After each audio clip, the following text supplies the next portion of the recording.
কারো পৌষ মাস, কারো সর্বনাশ। রাজ্যের অস্থায়ী কর্মচারী যারা রয়েছেন তাদের বর্তমানে পৌষ মাস, আর স্থায়ী কর্মচারী যারা রয়েছেন তাদের বর্তমানে সর্বনাশ। কেন? চলুন সেই বিষয়ে একটু ছোট্ট করে আলোচনা করা যাক আজকের এই ভিডিওর মাধ্যমে। দেখুন, রাজ্যে কিছুদিন আগে পর্যন্ত ছিল টিএমসি সরকার। টানা ১৫ বছর রাজত্ব করল। সেই সময়ে আমরা কি দেখলাম? রাজ্যের অস্থায়ী কর্মচারী এবং স্থায়ী কর্মচারী উভয়কেই কিন্তু বছরের পর বছর তারা ঠকিয়ে গেছে, এবং তাদের পরিশ্রমের যে মূল্য সেটা কিন্তু কখনোই দেয়নি। খুবই করুণ অবস্থা ছিল রাজ্যের অস্থায়ী কর্মচারীদের, আর স্থায়ী কর্মচারীদের অবস্থাও যে খুব একটা ভালো ছিল তেমনটা নয়। অস্থায়ী কর্মচারীদের কাউকে বেতন দেওয়া হতো ৫,০০০, কাউকে ৭,০০০, কাউকে ৮,০০০, এরকম, যাতে করে একটা সংসার কিছুতেই চলা সম্ভব নয়। তার উপরে আবার বিরোধী রাজনৈতিক দল বিজেপি, তারা বারংবার বারংবার অভিযোগ কন্টিনিউ তুলেই যাচ্ছিল যে এই যে অস্থায়ী কর্মচারীদের নিয়োগগুলো, সেগুলো নাকি বৈধ নয়। এখানে অনেক নাকি মানে পার্টির লোকজনকে ঢোকানো হয়েছে অবৈধভাবে। তাই এই বিষয়গুলো খতিয়ে দেখা উচিত। প্রয়োজনে অবৈধ নিয়োগগুলোকে বাতিল করা উচিত। তাই স্বাভাবিকভাবে যখন তারাই ক্ষমতায় এলো, যারা অস্থায়ী কর্মচারী দুশ্চিন্তার মধ্যে সময় কাটাতে লাগলো যে এবার তাহলে আমাদের চাকরি থাকবে তো? যারা এতদিন আমাদের বিরুদ্ধে কথা বলে এসেছে তারাই যখন ক্ষমতায়, তাহলে এবার আবার আমাদের চাকরি থেকে বরখাস্ত করে দেওয়া হবে না তো? অথচ দেখা যাচ্ছে কি, রাজ্যের বর্তমান সরকার, না, তারা কিন্তু কখনোই কোনো অস্থায়ী কর্মচারীকে বাতিল করছে না তার কাজ থেকে বা চাকরি থেকে। বরং অস্থায়ী কর্মচারীদের কথা অনেকটাই ভাবছে বর্তমান রাজ্য সরকার। বর্তমান রাজ্য সরকার চাইছে রাজ্যে আর কোনো রকম কোনো অস্থায়ী কর্মচারী রাখা হবে না। তার মানে এই নয় তাদের বাতিল করে দেওয়া হবে। অস্থায়ী কর্মচারী যত রয়েছে রাজ্যে, সবাইকেই স্থায়ী পদে উত্তীর্ণ করা হবে। এবার প্রশ্ন হলো, তাহলে কি স্থায়ী কর্মচারীদের মতো সমান বেতন দেওয়া হবে? না, সেটাও দেওয়া হবে না। স্থায়ী পদে উত্তীর্ণ করা হবে ঠিকই, তবে স্থায়ী কর্মচারীর সমতুল্য বেতন দেওয়া হবে না। সেক্ষেত্রে বেতনে কিছুটা কিন্তু পার্থক্য অবশ্যই থাকবে। তবে বর্তমানে যেটুকু সাম্মানিক পাচ্ছেন তার থেকে অনেকটাই ভালো জায়গায় পৌঁছতে চলেছেন। এবং যতদূর জানা যাচ্ছে আপনারা বর্তমানে কেউ পাচ্ছেন ৫,০০০, কেউ ৭,০০০, কেউ ৮,০০০, সেখান থেকে ন্যূনতম আপনাদের বেতন হতে চলেছে ২০,০০০-এর ওপরে। অর্থাৎ ২০,০০০ টাকা যদি স্যালারি পাওয়া যায়, তাহলে আশা করি বর্তমান পরিস্থিতি থেকে অনেকটাই কিন্তু ভালো জায়গায় পৌঁছানো সম্ভব। এছাড়াও অন্যান্য আরো সুযোগ সুবিধা কিন্তু থাকছে। তো অবশ্যই যেখানে দুশ্চিন্তার মধ্যে কাটাচ্ছিলেন সেখান থেকে অনেক অনেক ভালো জায়গায় কিন্তু পৌঁছতে পারছেন। তাই এই বিষয়টাকে অবশ্যই পৌষ মাসের সাথে তুলনা করা যেতেই পারে।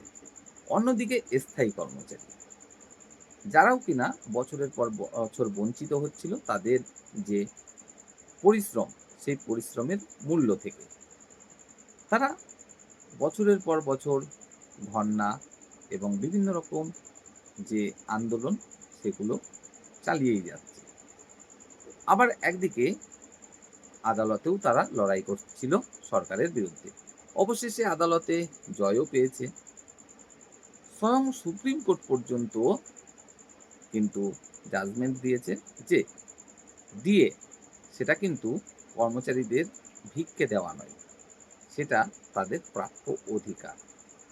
তারপরেও দেখা গেছে বিগত সরকার কিন্তু ডিএ নিয়ে নানান রকম গড়িমসি করেই গেছে এবং মন্তব্য করেই গেছে, কেন্দ্র আমাদের এত টাকা আটকে রেখেছে, কেন্দ্র আমাদের অত টাকা আটকে রেখেছে, কেন্দ্র টাকা দিচ্ছে না, তাই আমাদের টাকার সংকট রয়েছে, আমরা তাই ডিএ দিতে পারছি না। অথচ একই সাথে বিভিন্ন রকম মেলা, খেলা, ভাতা, সেগুলো চালিয়েই গেছে। এমনকি সেখানে টাকার পরিমাণটাও বছরে বছরে বেড়েছে। অথচ দিয়ে সেটা কখনোই দেয়া হয়নি। কেন্দ্রের সাথে পার্থক্য ১%, ২%, ১০%, ২০%, ২৫% নয়, ৪২%। যেখানে কেন্দ্রে ৬০, সেখানে রাজ্যে মাত্র 18। যাওয়ার সময় বললেন সপ্তম পে কমিশনের কথা এবং 4% ডিএ বৃদ্ধির কথা। তারপরেও রাজ্যের স্থায়ী কর্মচারী তারা কিন্তু আর ভরসা করলেন না বিগত সরকারকে, অর্থাৎ টিএমসি সরকারকে। তারা বিজেপির নেতা নেত্রীদেরকে ভরসা করলেন। কেন? কারণ তাদেরকে দেখা গেছিল যখন তারা বিরোধী দল হিসাবে ছিলেন তখন বারংবার বারংবার সংগ্রামী যৌথ মঞ্চের কাছে গেছেন, তাদের হয়ে সুরে সুর মিলিয়েছেন যে ডিএ সেটা তো কর্মচারীদের প্রাপ্য অধিকার, কেন দেবেন না? না, কেন্দ্র তো টাকা আটকে রাখেনি, কেন্দ্র তো টাকা দিয়ে দিয়েছে, আপনিই দিচ্ছেন না। অথচ আজ যখন তারাই ক্ষমতায় এবং যেখানে ক্ষমতায় আসার জন্য স্থায়ী কর্মচারীদেরকে প্রলোভন দেখালেন যে আমরা ক্ষমতায় এলে ৪৫ দিনের মধ্যে সপ্তম পে কমিশন চালু নয়, লাগু করব। চালু আর লাগুর মধ্যে তফাৎ আছে, সেটুকু পরে বোঝানোর চেষ্টা করছি। সপ্তম পে কমিশন লাগু করব, তার সাথে বকেয়া যা ডিএ রয়েছে সব দেওয়ার ব্যবস্থা করব। গত সপ্তাহে মুখ্যমন্ত্রী নিজে ক্যাবিনেট বৈঠকের পরে বললেন আগামী সোমবারে আমরা দ্বিতীয় ক্যাবিনেট বৈঠকেই পে কমিশন এবং ডিএ নিয়ে আলোচনা করতে চলেছি। অথচ দ্বিতীয় ক্যাবিনেট বৈঠকের পরে কি দেখা গেল? না, ডিএ নিয়ে কোনো আলোচনাই হলো না। আলোচনা হয়েছে পে কমিশন নিয়ে, বলা হয়েছে সপ্তম পে কমিশন আমাদের ক্যাবিনেট বৈঠক অনুমোদন দিয়েছে, কিন্তু না, কর্মচারীদের এই মুহূর্তে পে কমিশন নিয়ে কোনো মাথা ব্যথা কিন্তু নেই। মাথা ব্যথা যেটা, সেটা হলো ডিএ নিয়ে। বর্তমান সরকার হয়তো দেখাতে চাইছেন আমরা কর্মচারীদের জন্য ভাবছি, কিন্তু সমস্ত স্থায়ী কর্মচারী যারা রয়েছে তারা বলছে যে এটা শুধুমাত্র লোক দেখানো, কাজের কাজ কিছুই না। সপ্তম পে কমিশন সে তো বিগত সরকারও বলেছিল সপ্তম পে কমিশনের কথা, এবং গত পে কমিশনেও কিন্তু দেখা গেছে কেন্দ্রে যে ফিটমেন্ট ফ্যাক্টরটা ছিল টিএমসি ক্ষমতায় থাকাকালীনও সেই একই ফিটমেন্ট ফ্যাক্টর হিসাবেই স্যালারি দিয়েছে। তাহলে পে কমিশন তার মূল্য কি থাকছে অতিরিক্ত? সেখানে কি কেন্দ্রের থেকে আরো বেশি ফিটমেন্ট ফ্যাক্টর দেওয়া হবে নাকি রাজ্যে? নাকি কেন্দ্রের অষ্টম পে কমিশন লাগু হওয়ার আগে সত্যিই ৪৫ দিনের মধ্যেই লাগু হয়ে যাবে? আর সেটা কি কখনো সম্ভব? একটা পে কমিশন যেখানে মানে কত রকম কাজ থাকে, সেগুলো মানে কি বলবো, আর বলে শেষ করা যাবে না। সেটা সত্যি কি ৪৫ দিনের মধ্যে কখনো সম্ভব? এটা ছেলে ভুলানো কথা নয় কি? এটা কাদের বোঝাচ্ছেন? একটা বয়স্ক মানুষ, তিনি পড়াশোনার সুযোগ পাননি, ছোটবেলায় খুবই অর্থনৈতিক দুরবস্থার মধ্যে ছিলেন, বর্তমানে ৬৫-৭০ বছর বয়স হয়ে গেছে, তাকে বোঝাচ্ছেন? এটা তো তারা যারা বর্তমানে কোনো স্থায়ী পদে চাকরি করছে, তাদের পেটে কিছুটা বিদ্যে হলেও রয়েছে, ন্যূনতম 8 পাস সে করেছে, তবেই একটা সরকারি চাকরি পেয়েছে। ন্যূনতম 8 পাসের নিচে তো আর চাকরি হয় না। ন্যূনতম 8 পাস, সে একটা সভ্য সমাজে চলাফেরাও করছে, সেটুকু বোঝার ক্ষমতা তো তার হয়েছে যে ৪৫ দিনের মধ্যে সপ্তম পে কমিশন লাগু হওয়া সম্ভব নয় কখনো। আপনারা কি বোঝাতে চাইছেন?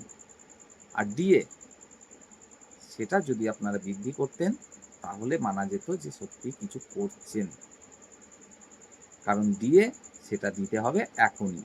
আর সপ্তম যে পে কমিশনটা, সেটা এখন আপনাদের দিতে হচ্ছে না, সেটা দিতে হবে কবে? সেই কেন্দ্রে কবে লাগু হবে তারপরে, অর্থাৎ এখন থেকে আরো ১-১.৫ বছর পরে। আর সেই বিষয় নিয়ে আপনারা ছেলে ভুলাতে চাইছেন। তো যাই হোক, তাছাড়াও আরো একটা বিষয়, দিলীপ বাবু নিজে, হ্যাঁ, দিলীপ ঘোষ, উনি নিজে বলছেন রাজ্যের একটু বর্তমানে টাকার সংকট রয়েছে, তো কেন্দ্র থেকে যখন যেমন ফান্ড আসবে আমরা তখন তেমন সমস্ত ঋণ চুকিয়ে যাওয়ার ব্যবস্থা করব। ও, তাহলে আপনারাও শুরু করে দিলেন বিগত সরকারের মতোই, যে টাকার অভাব। কেন? এই তো অন্নপূর্ণা ভান্ডার, এখানে তো ডবল করে দিলেন টাকা। টাকার অভাব পড়ছে না তো আপনাদের। অন্যান্য ভাতাও তো আপনারা বাড়িয়ে দিচ্ছেন। সেখানে টাকার অভাব পড়ছে না তো। আর কর্মচারীদের প্রাপ্য দিয়ে দিতে গেলেই যত টাকার অভাব নাকি? আর তারপরে কথা হলো ৪৫ দিন কেন ৯০ দিন পর্যন্ত কর্মচারীরা অপেক্ষা করত, ধৈর্য ধরত। কিন্তু স্বয়ং মুখ্যমন্ত্রীর কি দরকার ছিল বলার যে আমরা আগামী সপ্তাহেই ডিএ এবং পে কমিশন নিয়ে আলোচনা করতে চলেছি?